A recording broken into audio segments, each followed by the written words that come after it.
Assalamualaikum warahmatullahi wabarakatuh. Nama saya Muhammad Randi Pura dari kelas 10-4. Saya Nashwa dari kelas 10-4. Saya Kiara Anggana Raras dari kelas 10-4. Saya Fesani dari kelas 10-4. Perkenalkan, nama aku Alia Rahayu Insan Permadi dari kelas 10-4.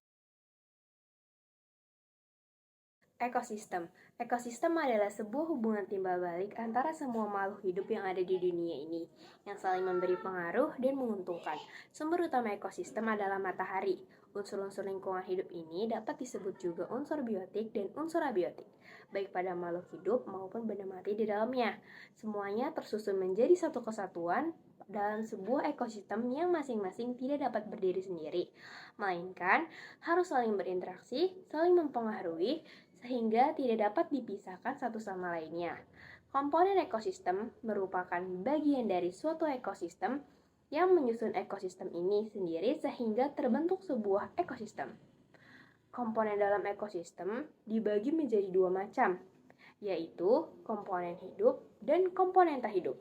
Selain itu, komponen hidup dapat disebut juga sebagai komponen biotik dan komponen tak hidup dapat juga disebut sebagai komponen abiotik.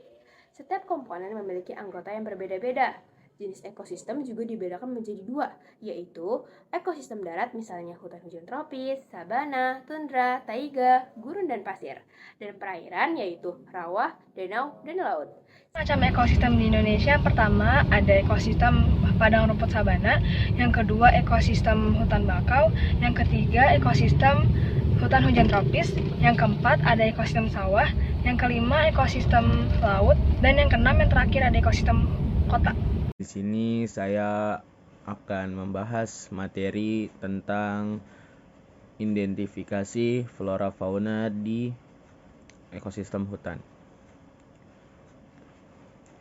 Ekosistem hutan adalah suatu sistem ekologi pada suatu wilayah luas yang didominasi oleh kumpulan pohon-pohon tinggi.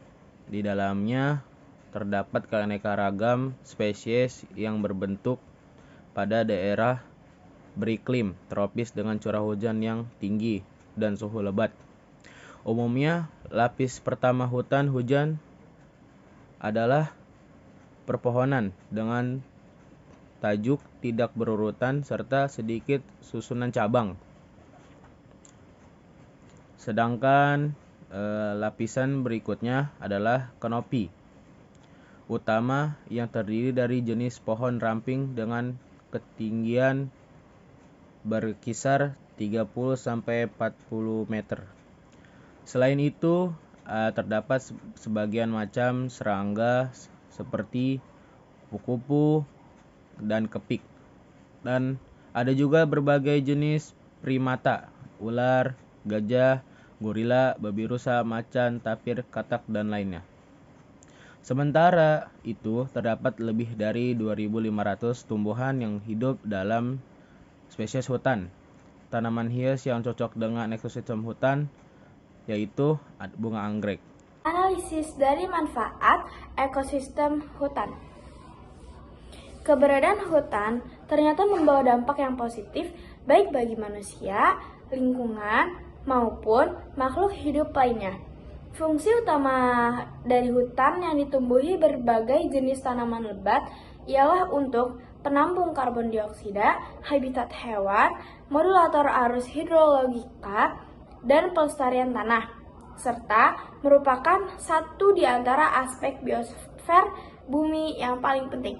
Pada kesempatan kali ini, saya akan menjelaskan 6 cara melestarikan keanekaragaman hutan yang ada di Indonesia. Yang pertama, bercocok tanam dengan bijak. Yang kedua, menggunakan produk dalam negeri. Yang ketiga, menjaga flora dan fauna langka. Yang keempat, menjaga kelestarian hutan yang ada di Indonesia. Yang keenam, melakukan AMDAL, analisis mengenai dampak lingkungan. Dan yang terakhir adalah reboisasi. Dengan melakukan keenam upaya menjaga kelestarian hutan yang ada di Indonesia, lingkungan hidup di masyarakat tersebut akan terjaga keseimbangan ekosistem yang ada. Sekian, terima kasih. Wassalamualaikum warahmatullahi wabarakatuh.